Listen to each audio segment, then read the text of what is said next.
طریقے سے اللہ نے فرمایا جان لو، کس کے بارے میں؟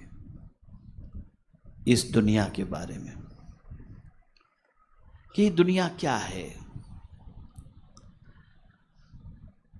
اور یہ بات اچھی طریقے سے یاد رکھیں، یہ دنیا کی زندگی دنیا پیدا کرنے والے سے بہتر کوئی نہیں جانتا۔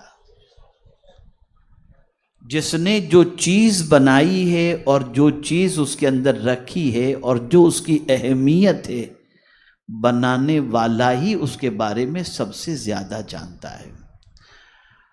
اور اس نے بتایا بھی ایسی کتاب کے ذریعے کہ اس سے سچی اچھی کوئی دوسری کتاب ہے بھی نہیں۔ اور پھر اس کتاب کی حفاظت کا ذمہ لے کر جہاں بہت سارے اسباق ہم تک قرآن کے ذریعے پہنچے ہیں اور پہنچتے رہیں گے، جیسے اقیم الصلاۃ، جب سے قرآن میں یہ آیے کریمہ نازل ہوئی تب سے پڑھا جا رہا ہے، اقیم الصلاۃ، نماز قائم کرو، نماز قائم کرو، نماز قائم کرو۔ اسی طریقے سے وآتوا الزکاۃ، زکوٰۃ دو، زکوٰۃ دو، یہ چل رہا ہے۔ روزے رکھو، جب سے روزے کی آیت اور روزے کی فرضیت کی آیت نازل ہوئی تب سے یہ بھی سلسلہ چل رہا ہے۔ ویسے ہی اس آیت کو بھی ہم بھلا چکے جس کے اندر اللہ نے دنیا کی زندگی کے نقشے کو اجاگر کیا۔ ہونا تو یہ چاہیے تھا کہ یہ آیت بھی برابر سنائی جاتی اور اس آیت کا سبق بھی لوگوں کو برابر یاد کرایا جاتا، لیکن اس آیت پر نظر ہر ایک کی نہیں ہوتی، اس لیے کہ اس آیت کے اوپر عمل کرنا یہ بہت ڈیفیکلٹ ہے۔ اور اس آیت نے جس چیز کے بارے میں سمجھایا ہے اس چیز سے اپنا دل نہ لگانا یہ بہت ڈیفیکلٹ ہے۔ لیکن وہ لوگ، بیٹا بیٹھ جاؤ، بیٹا بیٹھ جاؤ، ایک مرتبہ درود شریف پڑھیں، اللہم صلی علی سیدنا و مولانا محمد معدن الجود والکرم وآلہ وصحبہ وبارک وسلم۔ لیکن وہ لوگ جو قرآن کے انداز کو سمجھتے ہیں اور قرآن نے جس چیز کے بارے میں جس اینگل سے سمجھایا ہے اور جس طریقے کے الفاظ کا انتخاب جن چیزوں کے لیے قرآن نے کیا، اس کی معنویت کو سمجھتے ہوئے انہوں نے ہر ایسی چیز سے اپنا تعلق کمزور رکھا جس کے لیے اللہ عز و جل نے کوئی اچھے الفاظ نہیں بلکہ اس چیز کی صفت جب بیان کی تو اس کی حقیقت اس طریقے سے بیان کر دی جیسے اس کی کوئی حیثیت ہی نہیں ہے، تو اللہ والے اس سے بچتے رہے۔ اس کو میں سمجھاؤں،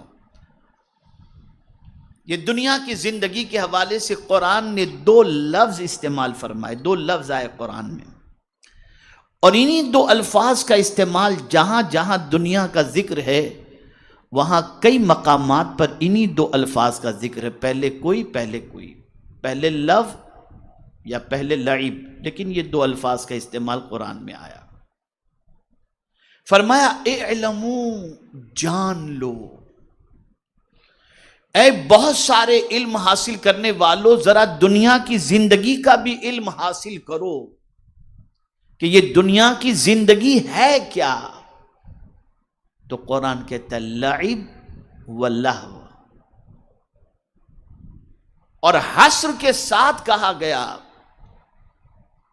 کہ جان لو کہ یہ دنیا کی زندگی صرف کھیل اور تماشا ہے، بس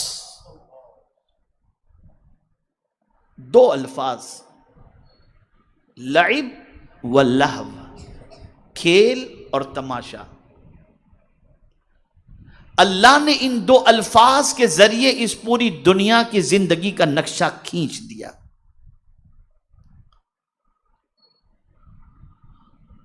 اب ہماری اور آپ کی سوچ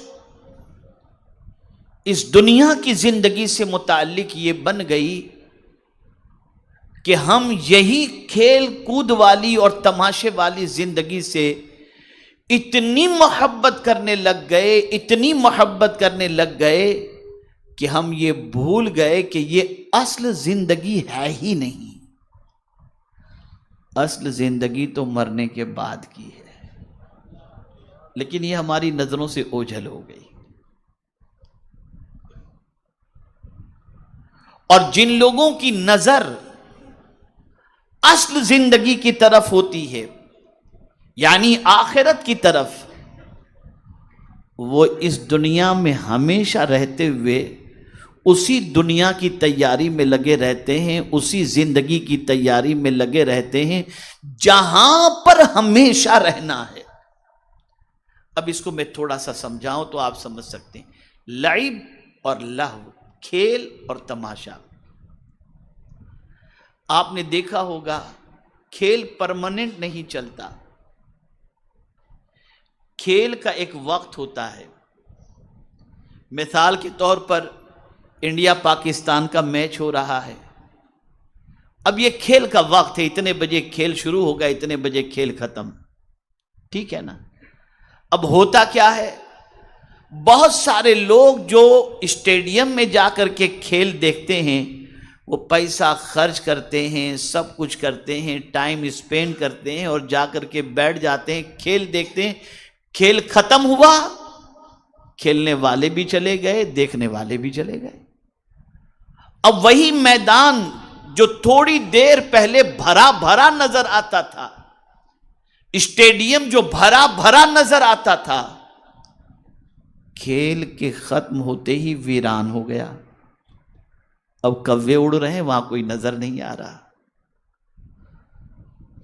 اور پھر اسی کھیلنے والے اور کھیل دیکھنے والوں کا مائنڈ بھی اگر آپ دیکھیں تو کھیل دیکھنے والے کوئی گیا یار بور ہو گیا، ٹائم برباد ہو گیا، کوئی کہے گا یار وہ جیتنا چاہیے تب وہ جیتا نہیں، کوئی کہے گا وہ ہارنا چاہیے تب وہ ہارا نہیں، اور سب اپنا ٹائم پیسہ ویسٹ کر کے واپس چلے آئے۔ اب قرآن کہتا ہے یہ دنیا کی زندگی بھی ایک کھیل ہے۔ اس دنیا کی زندگی کو تم پرماننٹ نہ سمجھو، تم آئے اس دنیا میں، کھائے پیے رہے اور اس کے بعد چلے گئے۔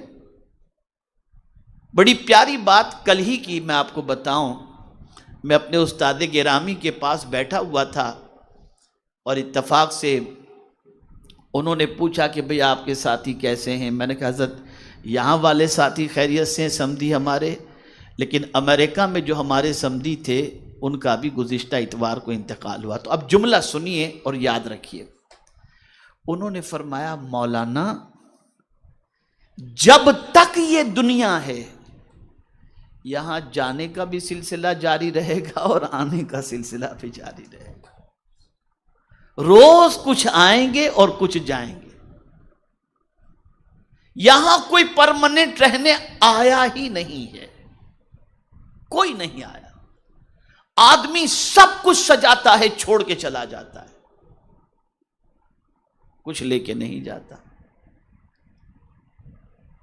اتنی تگو دو یہاں کے لیے کرتا ہے جس کی کوئی انتہا نہیں، لیکن ہوتا کیا ہے جب جاتا ہے تو جیسا خالی آیا تھا ویسا خالی ہاتھ چلا گیا۔ تو پتا چلا یہاں رہنے نہیں آئے، جانے کے لیے آئے ہیں۔ یہاں پرماننٹ ہمارا ٹھکانہ ہے ہی نہیں، یہ پرماننٹ رہنے کی جگہ ہے ہی نہیں۔ اس کو ایک حدیث کے اندر آقا کریم صلی اللہ علیہ وسلم نے بیان فرمایا، کن فی الدنیا کأنک غریب، دنیا میں اس طریقے سے رہ جیسے کوئی مسافر رہتا ہے۔ اس لیے کہ مسافر سفر کرتے ہوئے کہیں پہنچتا ہے تو مائنڈ سیٹ ہوتا ہے کہ میں یہاں پرماننٹ رہنے نہیں آیا، میرے سفر کا کام مکمل ہوگا تو میں واپس چلا جاؤں گا۔ اے دنیا میں رہنے والے انسان، تو بھی اس چیز کو اپنے ذہن میں محفوظ کر لے کہ تو یہاں پرماننٹ رہنے کے لیے نہیں آیا، ایک مسافر کی حیثیت سے ہے، اور تیرا سفر جب ختم ہوگا تو پلٹ کر اپنے گھر کی طرف چلا جائے گا۔